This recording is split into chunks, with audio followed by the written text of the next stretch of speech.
Good morning, YouTube pipe smokers.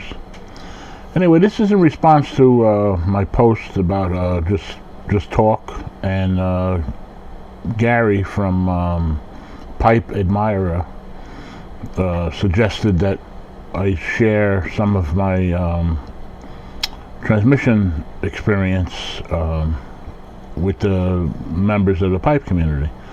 So here's a quick story. When I was a kid, I want to say I was about 12 years old, because I remember it very clearly. My father got up in the morning, and I remember him talking to my mother, and he told her, take the car and go up to the transmission shop down the street, and have the transmission serviced. And he gave her strict orders: only have the transmission serviced. Don't agree to anything else. Don't deviate. Just ask for the service, and period. So she takes the car down. I don't know what happened. I went to school. So I come home at night and I hear the conversation, and the guy in the transmission shop refused to service the transmission.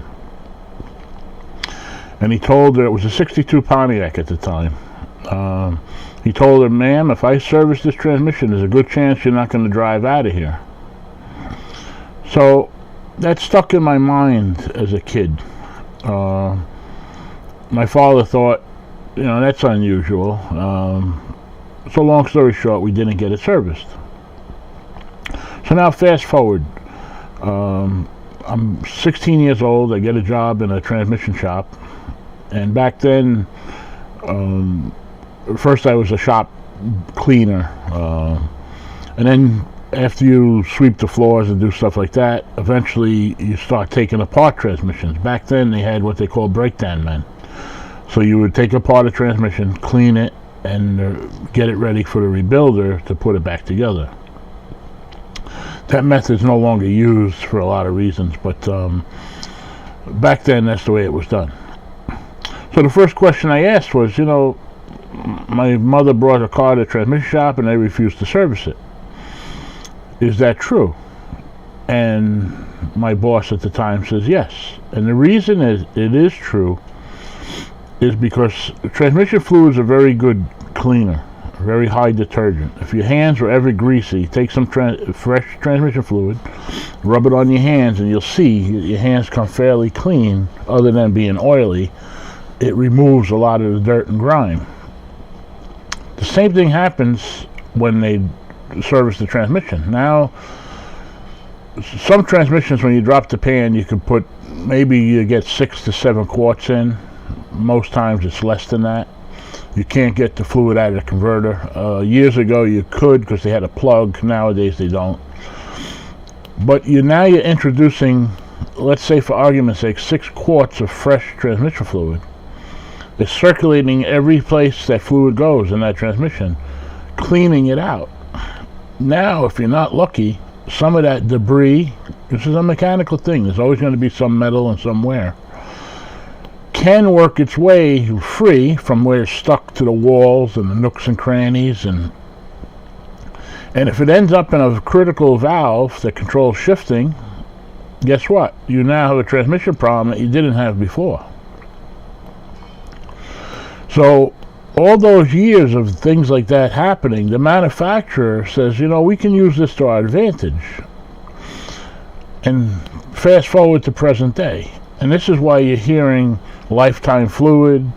There's no need to change it. There's a sealed unit. All that hype. It's basically all marketing BS is what it is. So I told a customer one day, he says, my transmission, they tell me I have a lifetime fluid. I says, well, the reason that all came about was because nobody was servicing the transmission anyway. It was a forgotten item. Everybody, even years ago, serviced the motor oil, every 5,000-6,000 miles. Now a lot of people do it at 3,000. Nobody did the transmission. It was forgotten. So many times, until a transmission problem arose, like you had a slip or a bump in the shift or something like that, then the light went off and says, maybe we should have it serviced. Well, typically a service doesn't solve any transmission problem. It can for certain minor issues, but most times it can't.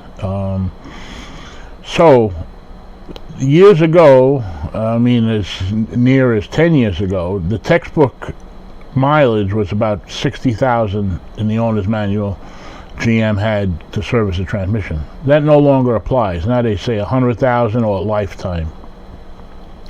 In my opinion, and this is where opinion comes in, it's the only service you can do to a transmission is changing the fluid. Many times, even now, you can't service the filter even. It's buried in the unit. There's no access to it, only when it gets rebuilt. There are exceptions, but that's usually the case nowadays. So I recommend, if you have the car from new, do it every 30 to 50,000 miles. And being new, make sure you use the factory fluid. Don't buy any aftermarket fluid that says all-purpose. Buy the factory, because if you don't, and you have a transmission problem, and the car is under warranty, and they check it, and you have different fluid, and they can tell chemically, your warranty will be void. So if you have a car that you care about and you like to do maintenance, continue 30 to 50,000 miles using OEM fluid if the car has a warranty. If you're off warranty, then you can use any good synthetic fluid that's compatible with your car. There's a lot of options out there. I happen to be a big fan of AMSOIL, which is, in my opinion, the best synthetic fluid out in the market. Very expensive, but very good. Chances are you'll get a lot longer life than your neighbor next door who maybe never services the transmission.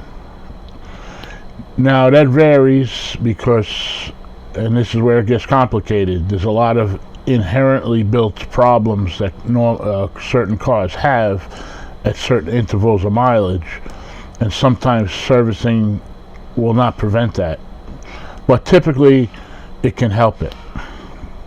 So we're up on 7 minutes now. It's a hard subject to cover quickly, but I hope that answers some of your questions. I'll continue on with other portions of this in the near future, but basically some of what you're hearing is true, and it's not a bunch of BS. You can't have an issue servicing a transmission that's never been serviced, for the fact I explained. And that's it, guys. I hope that answers the question somewhat. If it doesn't, ask what particularly you'd like me to go over, and I'll be happy to do so. And I appreciate the questions being asked, and I thank the community for all they have done and all the kindness and kind words, and I really appreciate everything. So thank you all, and I hope you guys have a good day, and catch you on the next one.